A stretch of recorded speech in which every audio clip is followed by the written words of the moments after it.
ఇక విశాఖ సింహాచలం అప్పన్న ఆలయానికి వెళ్లే భక్తులకు శుభవార్త. క్రింద నుంచి కొండపైకి వెళ్లేందుకు ఏసీ ఎలక్ట్రిక్ బస్సులను ఏర్పాటు చేశారు. భక్తుల సౌకర్యార్థం కాలుష్యాన్ని తగ్గించేందుకు సోలార్ పవర్తో నడిచే బస్సుల్ని తీసుకువచ్చారు. ఇవి అతి తక్కువ సౌండ్తో సౌకర్యవంతమైన ప్రయాణాన్ని ఇస్తాయి. త్వరలో ఇలాంటి బస్సులు మరిన్ని అందుబాటులోకి తేనున్నట్టు అధికారులు చెబుతున్నారు.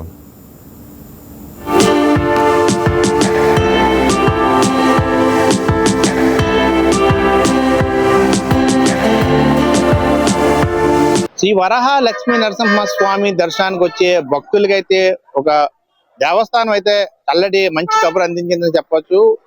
స్వామివారి తొలిపావాంచ నుంచి కొండపైకి వెళ్లే భక్తుల కోసం అయితే దేవస్థానం అయితే కొన్ని బస్సులను ఏర్పాటు చేసింది. ఇప్పటి వరకు ఏదైతే డీజిల్ బస్సులు నడిచేవి, బట్ ఇప్పుడు భక్తుల సౌకర్యార్థం టెక్నాలజీ పెరుగుతున్న నేపథ్యంలో అటు పర్యావరణాన్ని కాపాడుతూనే కొత్తగా ఆ డీజిల్ బస్సు స్థానంలో ఎలక్ట్రికల్ బస్సును అయితే ఏర్పాటు చేసింది. దాదాపు ఒక బస్సు కూడా 1,65,00,000 విలువ చేసే ఈ బస్సుల్ని భక్తుల కోసం ఏర్పాటు చేసింది. ఆ భక్తుల నుంచి కూడా రెస్పాన్స్ బాగుంది. మరిన్ని బస్సులు ఏర్పాటు చేయాలని కోరుతా ఉన్నారు. అసలు బస్సులు లోపల ప్రత్యేకత ఏంటి, భక్తుల నుంచి ఏ విధంగా రెస్పాన్స్ ఉంది, వారి మాటలోనే అడిగి చేసుకునే ప్రయత్నించారు.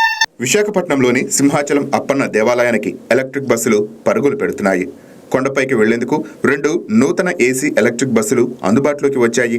భక్తుల సౌకర్యార్థం సోలార్ పవర్తో నడిచే వాహనాల అవసరమని భావించిన అధికారులు వీటిని అందుబాటులోకి తీసుకువచ్చారు. ఇంకా జస్ట్ ఇప్పుడే ఎక్కానండి, బాగుంది. బస్ అయితే బాగుంది. అంతకు ముందు వచ్చానండి, అప్పుడు నార్మల్ బస్సులు కదండి. ఇప్పుడు ఇది ఏసీ ఎలక్ట్రిక్ బస్ అంటే ఇదే ఫస్ట్ టైం ఎక్కడం. బాగుందండి. ఎప్పుడు వస్తుంటాం దర్శనంకి. ఈ రోజు తిరుపతి నుంచి యాత్రకి వెళ్ళి మళ్ళీ సింహాచలం దర్శనం చేసుకోవడానికి వచ్చాం. హ్యాపీగా ఉంది. Bus excellent. బస్సు బాగుందండి. గతసారి ఈ సదుపాయం లేదు, ఈసారి ఈ బస్సు సదుపాయం ఉంది. బాగుంది. క్వాలిటీగా ఉంది. ఏసీ ఉంది, అన్ని ఉన్నాయి, బాగున్నాయి. బాగున్నాయి. తిరుపతి దేవస్థానంలోనే బస్సు ఎలాగుందో అలాగుంది ఇక్కడ సింహాచలంలో. ఇదే ఫస్ట్ టైం మేము ఈ బస్సు ఎక్కడం. మరి పెట్టి ఎన్నాళ్ళైందో మరి ఆ విషయం అయితే నాకు తెలియదు. గత 3 నెలల రోజుల క్రితం వచ్చాం, అప్పుడు లేదు. మళ్ళీ ఈ రోజు వచ్చాం, తిరుపతిలో వస్తుంటే ఇది మళ్ళీ ఇప్పుడు ఎక్కాం. ఇదే ఫస్ట్ టైం చూడడం. ఏంటి ఈ బస్సు కొత్తగా పెట్టారు, తిరుపతి దేవస్థానం వాళ్ళు కానీ పెట్టించారేమో అనుకుంటున్నాం మేమైతే. బాగుంది. ఫెసిలిటీ అయితే చాలా బాగా పెట్టారు. 15 రూపాయలకి ఇంత ఫెసిలిటీ అంటే చాలా ఎక్స్పెన్సివ్. ఇది ఎక్కువ ఉండాల్సింది 30 నుంచి 50 రూపాయలు ఉంటుంది అనుకున్నా, 15 రూపాయలు తీసుకున్నారు. చాలా బాగుంది. గతంలో సాధారణ బస్సు టికెట్ ధర 15 రూపాయలు ఉండేది. ఇప్పుడు అదే టికెట్ రేటుతో ఏసీ బస్సుల్లో భక్తుల్ని సింహగిరికి చేరుస్తున్నారు అధికారులు. కాలుష్యం లేని మరిన్ని వాహనాలను కొనుగోలు చేస్తున్నామని చెప్తున్నారు అధికారులు. ఈ ఎలక్ట్రిక్ బస్సు ఖరీదు ఒక్కోటి 1,65,00,000 కాగా ఛార్జింగ్ సమయం 2 గంటల 30 నిమిషాలు పెట్టాలి. ఈ బస్సులను ఒకసారి ఛార్జింగ్ చేస్తే 225 కిలోమీటర్లు ప్రయాణం చేయవచ్చు. ఈ 2 బస్సులను కొద్ది రోజులుగా పర్యవేక్షించి అనంతరం మరిన్ని బస్సులు కొనుగోలుపైన నిర్ణయం తీసుకోనున్నారు.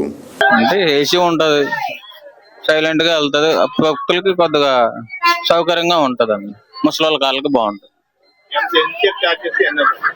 మేము 2 గంటలు ఛార్జింగ్ పెడతామండి. అంతే. మాకు 150 కిలోమీటర్లు 160 కిలోమీటర్లు వస్తుంది కట్టాడు. బస్ టైం ఉదయం 5:30 నుంచి స్టార్ట్ అవుతాయండి, సాయంత్రం రాత్రి 10 అయిపోతుంది. మధ్యలో ఛార్జింగ్ చాలా పోతే పెట్టుకుంటాం. మొత్తం 3 ఉన్నాయండి. ఒక డీజిల్ బండి, 2 ఉన్నాయి అంతే.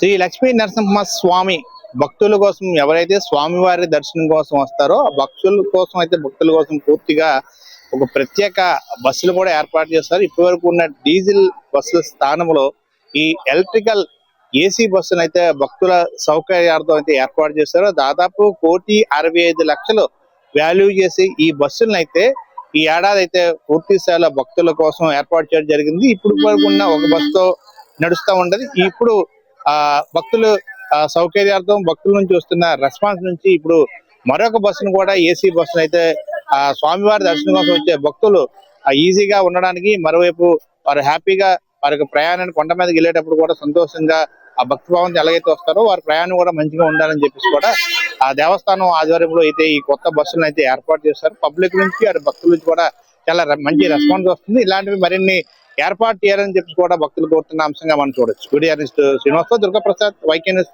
విశాఖ.